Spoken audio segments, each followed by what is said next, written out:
ఓం నమో నారాయణాయ. శ్రీమదాంధ్ర భాగవతం 21వ భాగం మనం తెలుసుకుందాం. పరీక్షిత్తు వేటకి వెళ్ళి వేటాడుతున్నాడు. వేటాడిన తర్వాత దప్పికైంది, ఆకలైంది. మరి ఆకలి దప్పిక అయినప్పుడు అవి తగ్గించుకోవడానికి ఎక్కడ వెళ్ళాలో, మరి ఎక్కడ ఏమున్నాయో అని ఎతుకుతాం కదా, అలాగే అక్కడికి వెళ్ళాలి.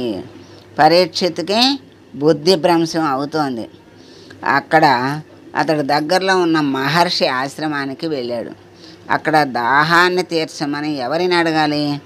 అక్కడ ఆశ్రమంలో సంచరిస్తున్న స్త్రీ పురుషులను ఎవరినైనా అడగాలి. కానీ పరీక్షిత్ ఏం చేశాడు? ఎవరిని అడగకుండా అతనిలో అహంకారం ప్రవేశించింది. నేరుగా అక్కడ తపోదశలో ఉన్న శమీక మహర్షి దగ్గరకు వెళ్ళాడు. ఆయన ఎటువంటి స్థితిలో ఉన్నాడు? ధ్యానంలో, తపస్సులో ఉన్నాడు. కదలిక ఉండదు, స్థాణువైపోయి ఉన్నాడు. ధ్యానంలో, తపస్సులో చాలా నిమగ్నుడైపోయి బ్రహ్మమునందు రమిస్తున్నవాడు ఏం చేస్తాడు? కదలిక లేక కర్రలాగా నిలబడిపోయినట్లు స్థాణువులాగా ఉండిపోయాడు. ఆయన అలా కూర్చుండి ధ్యానమగ్గుడై ఏమాత్రం కదలిక లేకుండా ఉన్నాడు. ప్రాణాయామం చేత ప్రాణాన్ని నియంత్రించాడు. అంటే ఆ శ్వాస కూడా ఆడనంతగా నియంత్రించాడు. అంటే కుంభకం చేశాడనమాట. వాయువుని పూరించి ఆపు చేసేసాడు. కాబట్టి వక్షస్థలం కూడా కదలదు. మనస్సు ఊపిరి మీద ఆధారపడుతుంది. అటువంటి మనస్సు ఇప్పుడు కదలటం లేదు. ఎందుకంటే అక్కడ ఊపిరి కదలటం లేదు కదా, అందుకని మనస్సు కూడా కదలదు.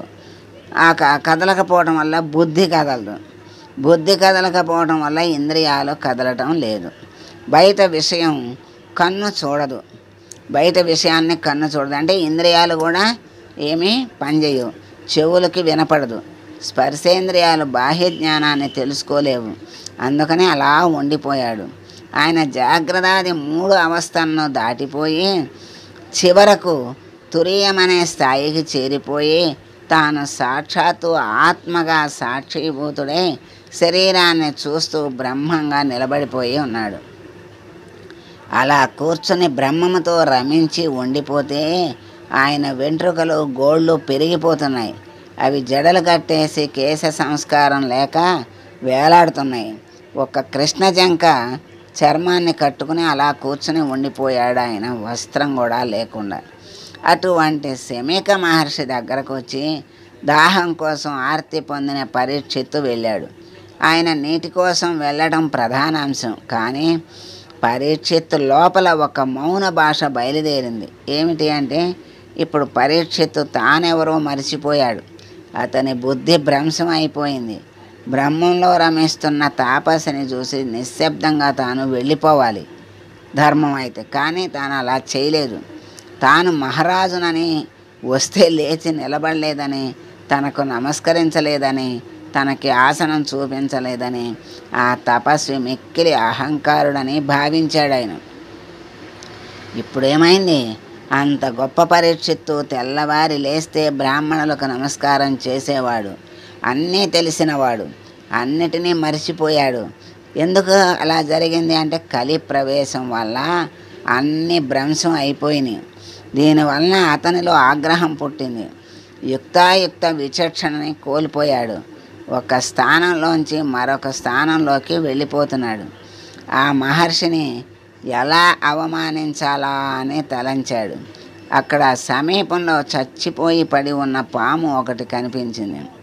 చచ్చిపోయిన పాము ఆయన మెడలో వేసేసరికి చల్లగా తగులుతుంది. అప్పుడు మహర్షికి తెలివి వస్తుంది. అప్పుడు ఆయనను గేలి చెయ్యవచ్చు అనుకున్నాడు. ఇప్పుడు పరీక్షిత్తు లోపల వికృతాతి వికృతమైన ఆలోచనలు పెరిగిపోతున్నాయి. అప్పుడు తన ధనస్సు చివరి భాగంలో మృత సర్పాన్ని పైకెత్తాడు. ఒక ప్రభువు, ధర్మరాజు మనుమడు, అభిమన్యుడి కుమారుడు అయిన పరీక్షిత్తు ఇప్పుడు ఒక చెయ్యరాని పనిని చేయబోతున్నాడు. చేసేసాడు. ఏం చేశాడు?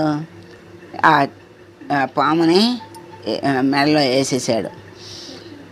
పరమ భయంకరమైన సన్నివేశం జరుగుతోంది. ఆ మృత సర్పాన్ని పైకెత్తి శమీక మహర్షి మెడలో వేశాడు. కానీ ఆయనకు అప్పటికి కూడా స్పర్శ తెలియలేదు. తపస్వి అయి ఉన్న వానిలోనికి కలి వెళ్ళలేకపోయాడు. ఎందుచేతంటే మహర్షి ఇంద్రియాలు, మనస్సు ఈశ్వరుని పట్టుకుని ఉన్నాయి. ఒక్క స్థానానికి ఆశ్రయం ఇచ్చిన పరీక్షిత్తులోనికి కలి ప్రవేశించి మొత్తం నాశనం చేయగలిగాడు.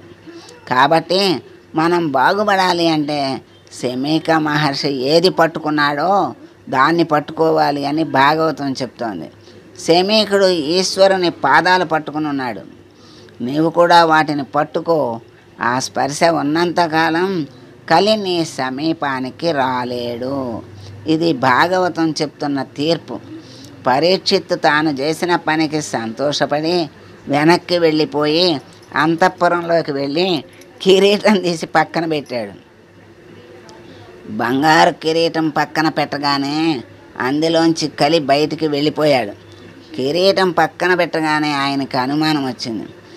దాహం వేయడం ఏమిటి, నేను ఆయన ఆశ్రమానికి వెళ్ళడం ఏమిటి, వెళ్ళిన వాడిని ఊరుకోకుండా చచ్చిపోయిన పామును ఆయన మెడలో వేయటం ఏమిటి, అయిపోయింది అయిపోయింది, నా రాజ్యం అయిపోయింది, నా ధనం అయిపోయింది, నా భోగం అయిపోయింది, నా పరిపాలన అయిపోయింది, నేను చెయ్యరాని దుష్కృతం చేసేశాను. దీనికంతటికి కారణం కలిపురుష ప్రవేశం. ఎంత తప్పు చేశానో కదా అని పశ్చాత్తాపడ్డాడు. పరీక్షిత్తు సహజ స్థితి అది కాదు, కానీ కలిపురుషుడు ఆశ్రయించటం వలన అలా భ్రష్టుడైపోయాడు. పరీక్షిత్తు మహర్షి మెళ్ళో చచ్చిపోయిన పామును వేయడం అక్కడ సమీపంలో ఉన్న మునికుమారులు చూశారు. వాళ్ళు పరిగెత్తుకుంటూ వెళ్ళిపోయారు.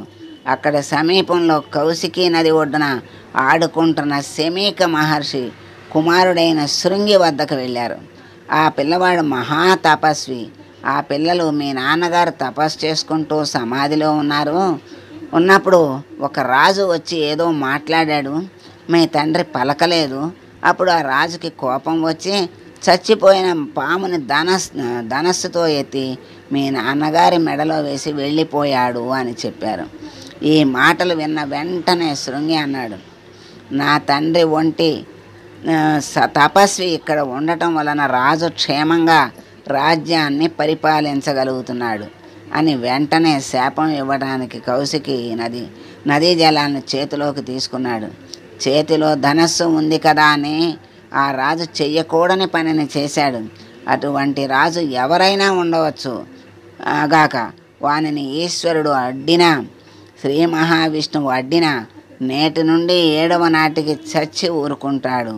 తక్షకుడు అనే మహాసర్పం కాటు వలన రాజు మరణించుగాక అని శపించి నీళ్లు విడిచిపెట్టి తిరిగి ఆశ్రమానికి వచ్చి తండ్రి ముందు పడి ఏడవటం ప్రారంభించాడు.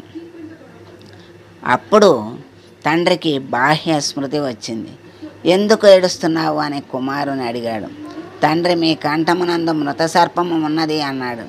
దానిని తీసి కింద పడేశాడు శమీకుడు. ఎవరు వేశారు అని కుమారుని ప్రశ్నించాడు. నాకు తెలియదు, ఎవరో రాజు వేశాడట. నేటికి 7వ నాటికి ఆ రాజు చచ్చిపోవాలని నేను ఆ రాజును శపించాను అని శృంగి జవాబిచ్చాడు. వెంటనే మహర్షి అన్నారు, నాయనా, ఎంత పని చేశావు?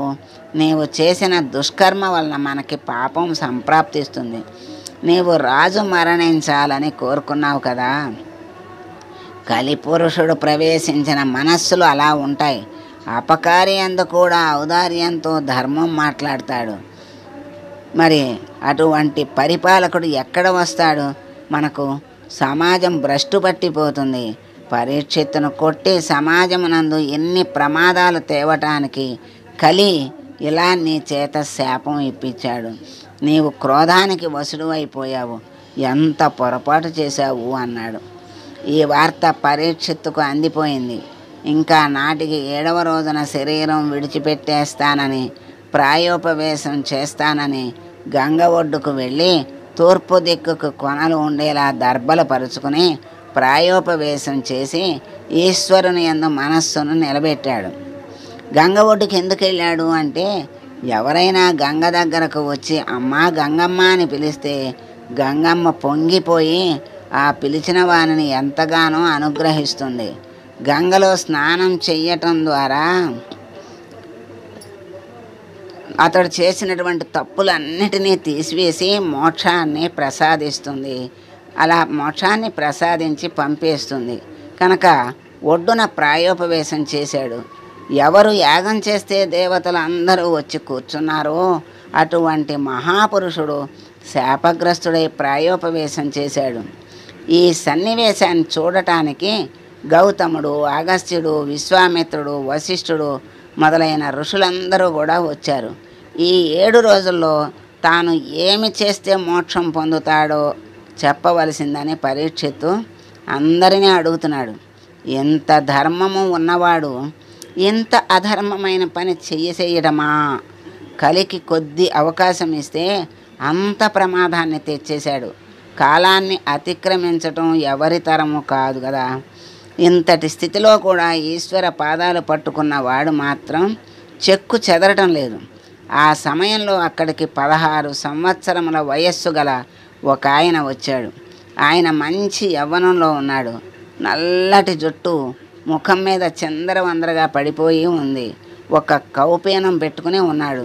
చుట్టూ చిన్నపిల్లలందరూ చేరారు.